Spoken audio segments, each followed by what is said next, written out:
Bonjour à tous, aujourd'hui on va apprendre comment créer une proposition en mode Fixed Default Quantity. Alors pour commencer, qu'est-ce qu'une proposition Fixed Default Quantity? Alors, ici, dans mon exemple, j'ai créé une glace tricolore. Le concept, c'est que je suis glacier et que je vends une glace qui a pour nom tricolore, qui en fait a 3 parfums, vanille, chocolat, fraise. Et c'est toujours les 3 mêmes parfums. Donc, ce qui se passe, c'est que j'ai créé une proposition. Quand on va cliquer dessus, mes articles parfums sont déjà sélectionnés à l'avance. Il m'est impossible d'en sélectionner un autre pour qu'à la vente, j'ai directement les propositions voulues et déjà pointées. À la différence des autres types de propositions où, comme ici, vous voyez, on sélectionne ce qu'on veut.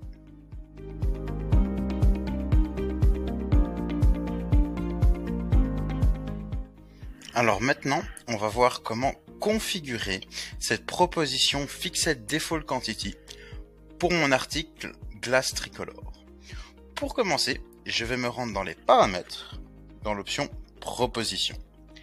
Ici, vous avez la liste des propositions groupes d'articles déjà existants et en haut à droite, un bouton ajouter proposition qui vous permet de créer de nouvelles propositions.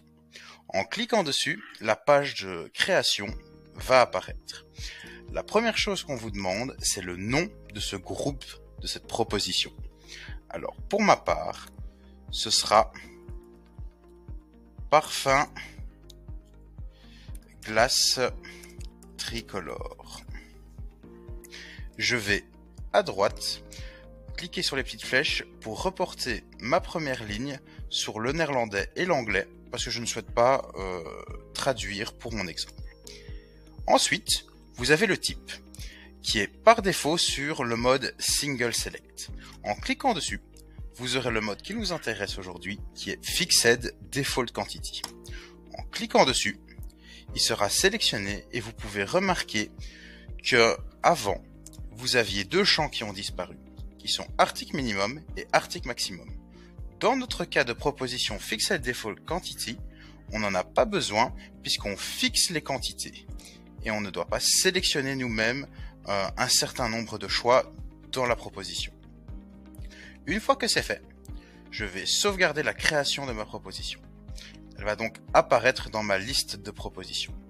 Une fois que c'est fait, je vais cliquer sur Article pour réintroduire la liste des articles qu'il y aura en fait dans cette proposition. Donc du coup, je vais cliquer sur Rajouter et cliquer sur Parfum.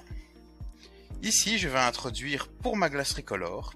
Le concept est donc d'avoir une boule chocolat, une boule fraise et une boule vanille. Donc je vais sélectionner ces 3 parfums là, qui apparaissent ici à droite, que je vais valider la sélection pour qu'ils apparaissent dans ma proposition. Ici, j'aurai un champ quantité. Je pourrai donc sélectionner combien de fois cet article sera sélectionné automatiquement à la vente de mon article glace tricolore. Dans mon cas, puisque c'est une glace tricolore à 3 boules, je vais dire que quand je vais sélectionner cet article, ce sera d'office une chocolat, une fraise et une vanille. Et je vais sauvegarder. Une fois que c'est fait, je vais prendre cette proposition et la greffer à mon article principal glace tricolore. Donc je vais aller dans la configuration de mon article.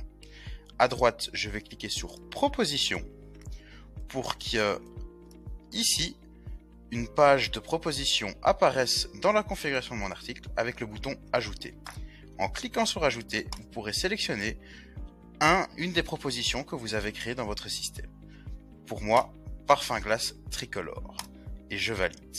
Je sauvegarde ma configuration et désormais, quand je vais sur mon article, sur mon bouton, quand je clique dessus, j'ai parfum fraise, chocolat et vanille qui sont disponibles et déjà sélectionnés. Je ne dois pas les sélectionner, je ne peux pas en sélectionner d'autres.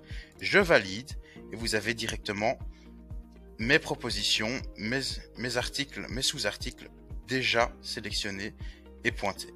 Et je peux faire ma vente.